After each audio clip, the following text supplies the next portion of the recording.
Sir okay. ನಿನ್ನೆ ರಾತ್ರಿ ನಮ್ಮ ಹುಬ್ಬಳ್ಳಿ ಧಾರವಾಡ ನಗರ ಕಮಿಷನರೇಟ್ ವ್ಯಾಪ್ತಿಯ ಓಲ್ಡ್ ಹುಬ್ಳಿ ಪೊಲೀಸ್ ಸ್ಟೇಷನ್ ಸರ್ಹದ್ನಲ್ಲಿ ಏನು ದಿಡ್ಡಿ ಓಣಿ ಅಂತ ಒಂದು ಏರಿಯಾ ಇದೆ, ಅಲ್ಲೊಂದು ಘಟನೆ ನಡೆದಿದೆ.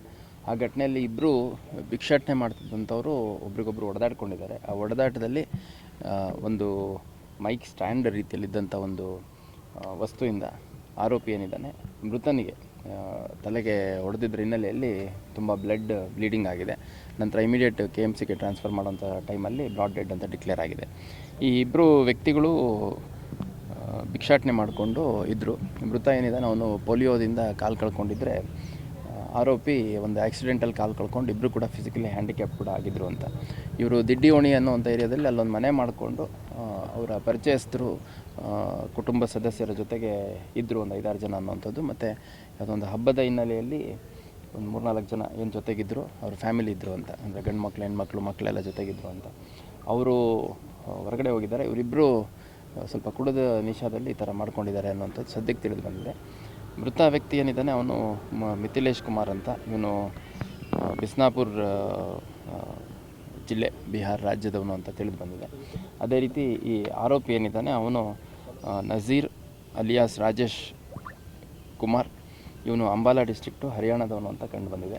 ಇವರು ಭಾಳಷ್ಟು ವರ್ಷಗಳಿಂದ ಹಿಂಗೆ ಭಿಕ್ಷಾಟನೆ ಮಾಡಿಕೊಂಡು ಬೇರೆ ಬೇರೆ ಊರುಗಳಲ್ಲಿದ್ದರು. ಮತ್ತು ನಮ್ಮ ಹುಬ್ಬಳ್ಳಿಯಲ್ಲಿ ಕಳೆದ ಒಂದು 3-4 ತಿಂಗಳಿಂದ ಇದ್ದರು ಅನ್ನೋಂಥದ್ದು ಸದ್ಯದ ಮಾಹಿತಿ ತಿಳಿದು ಬಂದಿದೆ. ವಿವರವಾದ ಮಾಹಿತಿಯನ್ನು ಹೆಚ್ಚುವರಿಯಾಗಿ ತೊಗೊಂಡು ಜಗಳ ಏನಿಲ್ಲ, ಅದೇನು ಸಚ್ ಇಂಥದ್ದೇ ಜಗಳ ಅನ್ನೋಂಥದ್ದೇನಿಲ್ಲ.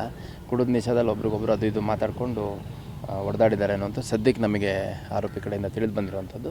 ಏನಾಯಿತು, ಯಾವ ರೀತಿ ಇದ್ದರು, ಮತ್ತು ಎಷ್ಟು ದಿವಸದಿಂದ ಇದ್ದರು, ಆಮೇಲೆ ಯಾವ ರೀತಿ ಅವರು ದುಡಿಮೆ ಮಾಡ್ತಾಯಿದ್ರು, ಮತ್ತು ಕುಡಿಲಿಕ್ಕೆ ಅದು ಇದು ಅಭ್ಯಾಸ ಇದ್ದಿದ್ದು ಹೌದಾ ಇಲ್ಲ, ಅದನ್ನೆಲ್ಲ ಇವಾಗ ನಮ್ಮ ತನಿಖೆಲ್ಲ ಸಾರ್ಟ್ ಮಾಡೋಂಥ ಕೆಲಸ ಮಾಡ್ತೀವಿ. ಒಂದೂರಿಂದ ಒಂದು ಊರಿಗೆ ಅಂತಂದರೆ ಇವರು ಸ್ವಲ್ಪ ಈ ಬೆಗ್ಗಿಂಗ್ ಮಾಡೋರೆಲ್ಲ ಒಬ್ರಿಗೊಬ್ರು ಒಂದು ಸ್ವಲ್ಪ ಕನೆಕ್ಟೆಡ್ ಇರ್ತಾರೆ. ಇದೇನು ಆರ್ಗನೈಸ್ಡಾಗಿ ಆಗ್ತಾಯಿದೆ ಅಂತಲ್ಲ. ಅವರು ಒಬ್ರಿಗೊಬ್ರು ಹಿಂಗೆ ಸಂಪರ್ಕಕ್ಕೆ ಬಂದಾಗ ಅವನು ಎಲ್ಲಿದ್ದಾನೆ ಇವನು ಎಲ್ಲಿದ್ದಾನೆ ಅಂತಂದು ವಾಸ ಮಾಡೋವಂಥದ್ದು. ಸೊ 3-4 ತಿಂಗಳಿಂದ ಇಲ್ಲಿಗೆ ಬಂದಿದ್ದೀನಿ ಅಂತ ಹೇಳ್ತಾರೆ. ಒಬ್ಬರ ಹತ್ರ ಮೊಬೈಲ್ ಕೂಡ ಕಂಡು ಬಂದಿದೆ. ಆ ಮೊಬೈಲಲ್ಲಿ ಅವ್ರದ್ದು ಲೊಕೇಶನ್ ಎಲ್ಲಿತ್ತು ಮತ್ತು ಯಾವ್ಯಾವ ಊರುಗಳಿಂದ ಬಂತು, ಇಲ್ಲಿ ಯಾವಾಗಿಂದ ಇದ್ದಾರೆ ಅನ್ನೋದೆಲ್ಲ ಸರ್ಟನ್ ಮಾಡಲಾಗುತ್ತೆ. ಸ್ಪಾಟಲ್ಲಿ ಅದು ನೋಡೋದಾದರೆ ಆಲ್ಮೋಸ್ಟ್ ಸ್ಪಾಟಲ್ಲೇ ಡೆತ್ ಆಗಿದ್ದಿರ್ಬೋದು, ಯಾಕಂದರೆ ತುಂಬ ಬ್ಲೀಡಿಂಗ್ ಆಗಿದೆ. ಮತ್ತು ಇಮಿಡಿಯೇಟಾಗಿ ಶಿಫ್ಟ್ ಮಾಡಿ KMCಗೆ ತಂದಂಥ ಸಂದರ್ಭದಲ್ಲಿ ಬ್ರಾಡ್ ಡೆಡ್ ಅಂತ ಡಿಕ್ಲೇರ್. ಸರ್, ಈಗ ಇಂಥ ಭಿಕ್ಷುಕರ ಕೇಂದ್ರ ಐತೆ ಧಾರವಾಡದಲ್ಲಿ ಸಹಿತ, ಅವ್ರಿಗೆ ಏನಾದರೂ ಅಂದರೆ ಇಂಥ ಊರಿಂದನೇ ಭಾಳ ಘಟನೆ ಆಗ್ತಾಯಿದೆ ರೈಲ್ವೆ ಸ್ಟೇಷನ್ ಸುತ್ತಮುತ್ತ. ಅಲ್ಲಿ ಅಲ್ಲ, ಸಂಬಂಧಪಟ್ಟ ಇಲಾಖೆ ಯಾವುದಿದೆ ಆ ಇಲಾಖೆ ಜೊತೆ ನಾವು ಕೋಆರ್ಡಿನೇಟ್ ಮಾಡ್ತೀವಿ. ಮತ್ತು ನಾನು ಕೂಡ ವೈಯಕ್ತಿಕವಾಗಿ ಅವರು ಜಿಲ್ಲಾ ಆ ಇಲಾಖೆ ಸಂಬಂಧಪಟ್ಟ ಜಿಲ್ಲಾ ಮಟ್ಟದ ಅಧಿಕಾರಿ ಯಾರಿದ್ದಾರೆ ಅವ್ರ ಜೊತೆ ಕೂಡ ನಾನು ಮಾತಾಡ್ತೀನಿ. ಓಕೆ.